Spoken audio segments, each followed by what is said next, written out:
Fala pessoal, seja bem-vindo a mais uma terapia em vídeo. Para você que não me conhece, eu me chamo Pedro, sou terapeuta e faço aqui terapias semanais em vídeo, terapias gravadas, aqui algum tipo de reflexão. E eu peço que você se inscreva porque a gente precisa chegar em 50 inscritos para poder começar a fazer essas terapias ao vivo, né? Então você vai poder entrar, interagir, perguntar uma vez por semana, tá bom? Beleza? Vai ser bem legal. Pessoal, essa semana eu quero falar com vocês de um assunto que ele é extremamente libertador, no meu ver, na minha perspectiva, é muito libertador. Por quê?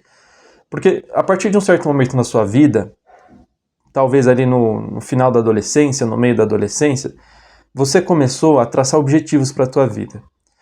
E esses objetivos, eles podem ser mais ou menos desajustados, mais ou menos conforme a realidade, mais ou menos conforme as circunstâncias que te cercam. Né, a gente normalmente na adolescência tem sonhos muito altos, né? Eu, por exemplo, vou dar o meu exemplo pessoal, eu tive vontade de jogar basquete profissional. Só que assim, para quem me conhece pessoalmente, sabe que eu sou um sujeito de 1,70 m de altura, que mora no Brasil. E eu tinha aquele sonho de me tornar um atleta profissional nessa área, que é uma área extremamente nichada, é uma área muito circunstancial, e é uma área que você precisa de um aspecto físico específico. Eu não serviria para isso, né? Eu não servia, tanto é que eu fui lá, fiz os testes e me machuquei. Então o adolescente, ele faz testes, ele está na fase de testes para encontrar a sua própria unidade, a própria unidade do eu, a sua estabilidade enquanto caráter, enquanto pessoa. E pode ser que você passou pela vida da adolescência, chegou na vida adulta ainda com os mesmos objetivos, ainda com, não talvez com o mesmo foco, por exemplo, eu não quero mais ser um jogador de basquete, já caí na real que isso não vai acontecer. Mas você ainda tem um certo desajuste das suas expectativas, um certo desajuste do que seria uma vida feliz e madura. E isso vai para qualquer pessoa, tá? A pessoa pode ser um multimilionário que tem ali milhões de possibilidades na vida dele. Ele pode ser basicamente quase o que ele quiser, se você pensa num bilionário. Materialmente, tem muitas poucas coisas que ele não poderia fazer, né? E mesmo para esse cara, se prender num certo tipo de desajuste existencial e de visão de vida, vai limitar a sua ação e vai o tornar infeliz, né? Quantas pessoas não fazem terapia que são milionários, bilionários, são herdeiros, né? São pessoas que eram pobres e se tornaram ricas. Várias pessoas, eu acho que até a maior parte dessas pessoas que fazem terapia de fato, né? É engraçado de ver. Mas é engraçado no sentido de que não era esperado, né? Mas é um público que busca terapia. Então, quando a gente pensa em objetivo de vida, em metas, em sonhos, em objetivos, a gente tem que pôr os nossos pés no chão. E quando eu falo pôr os pés no chão, não é pensar pequeno, pensar, olha, então você está falando que eu nunca vou poder conquistar grandes coisas. Não, pelo contrário. Você tem que buscar conquistar grandes coisas, mas como consequência de uma outra coisa. E do que eu estou falando?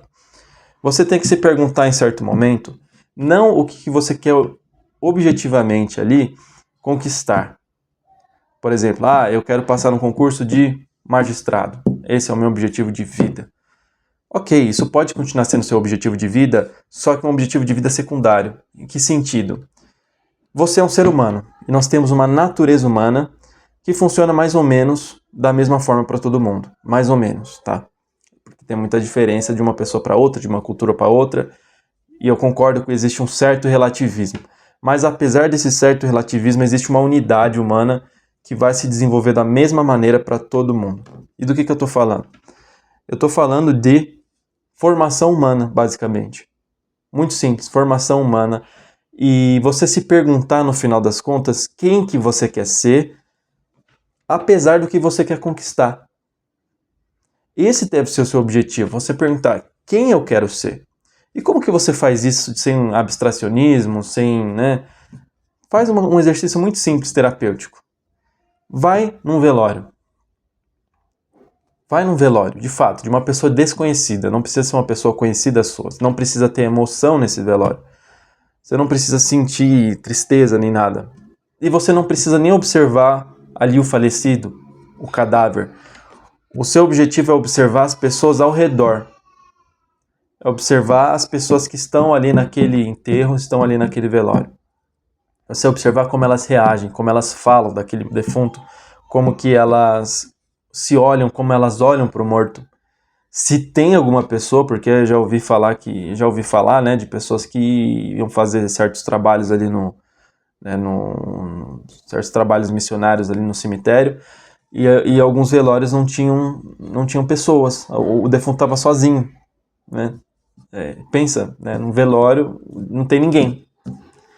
Então faz um exercício imagético também, de imaginação, de imaginar quem estaria no teu velório. Depois que você for no velório de verdade, vê como as pessoas reagem, tal, você depois faz esse exercício. Quem estaria no meu velório? Faz uma lista. Como que essas pessoas reagiriam? Escreve como se fosse um texto literário mesmo, contando as reações das pessoas, contando como que elas conversam, como é que elas te olham, quais são os sentimentos delas, né? Aqui não é questão muito de quantidade, mas a qualidade das interações, né? E quanto você tocou aquelas pessoas. Porque no final das contas, do que adianta você conquistar muita coisa, conquistar o mundo, né? E no final das contas você morrer igual um idiota. Você morrer igual uma pessoa que não fez diferença na vida de ninguém. O que adianta, de fato? Ah, mas eu curti a minha vida, eu tive prazer, tudo bem. Aí se você é o tipo de pessoa que pensa que a vida ela é um carpe diem, que cada dia é um dia e você tem que viver o máximo de prazer cada dia, e isso que importa, olha, você já está fadado a ser triste pra caramba, porque o prazer e a felicidade material, ou seja, as emoções, etc., o bem-estar, ele é muito relativo, ele flutua muito. Tem dia que você simplesmente acorda feliz, muito feliz, sem explicação nenhuma, sem razão nenhuma para estar feliz. E tem dias que você acorda que era para ser um dia muito bom. Você pode estar no meio de uma viagem na Europa, no meio de uma viagem para a praia, e você acorda com mau humor. Do nada, sem explicação. Então os sentimentos, o prazer, ele é muito lateral na nossa vida. Então se você conta com isso, você já vai ser um sujeito chato, você vai ser um sujeito que não dá para contar com você, porque você vai ser inconstante, porque os sentimentos são inconstantes. Então, formação humana, se perguntar quem você quer ser, não o que você quer ter, o que você quer sentir todos os dias, isso é lateral. É lateral, não dá a verdadeira felicidade, o verdadeiro tutano da vida humana, a verdadeira centralidade da vida humana. Então, depois de fazer esse exercício, você vai se fazer aquela pergunta: eu vou ratificar ou retificar a minha vida? Ou seja, eu vou ratificar, eu vou manter o que eu tenho feito, eu estou vivendo bem, né? Que eu acho que 99% dos casos não é verdadeiro, né? A gente não está vivendo bem. E eu digo isso não porque eu estou julgando você que está assistindo, porque eu sei quem é você que está assistindo. Não, eu não sei quem é você que está assistindo. A questão é que a gente olha na sociedade, a gente vê os efeitos, as consequências de ações e de interações mal sucedidas e de casamentos falidos e de crianças totalmente perdidas, desamparadas, por mais que tenham pais e mães que estão totalmente abandonadas. A gente vê um reflexo na violência, na corrupção, e até se a gente vai falando aí um monte de coisa, né, que acontece, eu não preciso nem falar para vocês. Não tem ninguém mais pessimista do que vocês. Aqui o brasileiro é extremamente pessimista em relação eu não preciso ficar aumentando isso, né? É só você ir lá e abrir o Datena e começar a se deprimir. Eu não preciso falar da maldade do mundo e da maldade da sociedade brasileira. Então, de fato, buscar realmente essa formação pessoal, esse crescimento pessoal, humano. Você busca as outras coisas como lateralidade, mas não é o centro da tua vida. Não é o centro, não é o objetivo da tua vida, você conquistar um cargo. Isso vai te frustrar, porque afinal das contas, isso não é nem garantido para você. Você pode ser o cara mais eficiente no trabalho, o cara mais... Pode ser o cara que todo mundo gosta, pode ser a pessoa mais produtiva, mais bem qualificada, que você talvez tenha uma grande chance aí de não conseguir nada, de ficar num emprego que vai te pagar um salário mínimo, né? Isso é digno, isso é justo? Não. Isso também, é claro, entenda o que eu estou querendo dizer. Não estou querendo dizer que vai ser tudo ruim. Mas aí você tem que se perguntar, eu ratifico, ou seja, eu ratifico as minhas ações interiores, o modo que eu tenho me relacionado com a minha vida, o propósito da minha vida, o sentido da minha vida, ou eu retifico, ou eu vou realmente refletir e pensar, né, de fato, eu preciso melhorar, eu preciso mudar. Bom, e aí para mudar, para melhorar, você tem diversas tecnologias, né? Você tem a religião, que já ajuda. Só que a religião sozinha também, tá? E aí que muita gente entra nisso daí de falar, mas ele é católico, ele é evangélico, ele não sei o que, e rouba, e faz isso, faz aquilo, e cobiça a mulher do próximo, e trai marido, trai mulher. Porque muitas vezes a pessoa está vivendo a religião como uma lateralidade também. Aquilo não tocou no núcleo dela. A religião para ela não se trata de algo... É algo lateral, não se trata de algo que faz parte da sua, vamos assim dizer, essência. É algo lateral, a pessoa vai tocando ali, ela se sente bem, tá muito periférico ainda nela, não tocou ali no que ela tem de humano. Ela não refletiu sobre aquilo. Ela sequer se questionou o que é uma religião e para que serve. Ela não meditou, ela não refletiu, ela não usou sua inteligência. Ou seja, ela vive a religião de forma puramente emocional. Não tem algo intelectual ali, não tem algo racional sequer, muitas vezes, né? A pessoa não busca com racionalidade essas coisas. Então, de fato, a religião vai se tornar uma lateralidade. Nem vai parecer que a pessoa é cristã, não vai parecer que a pessoa tem religião, a pessoa nem vai parecer, sei lá, um monge, a pessoa não vai parecer um pastor, a pessoa não vai parecer um padre. A pessoa, o fiel, não vai parecer que vai para a igreja. Aí não adianta mesmo você ficar dando R$ 1.000.000 por mês de dízimo e continuar sendo um canalha, né? Continuar... Esse 1 milhão que você deu no dízimo é 1 milhão que é de 2 milhões que você roubou do povo, por exemplo, né? É de 1 milhão que você, sei lá, passou a perna em alguém. Então, ratifico ou retifico? Você vai manter as suas atitudes perante a morte, né? Primeira, a reflexão da morte. Pensar como que você quer morrer, como que você quer ser lembrado, como que vai ser o seu funeral.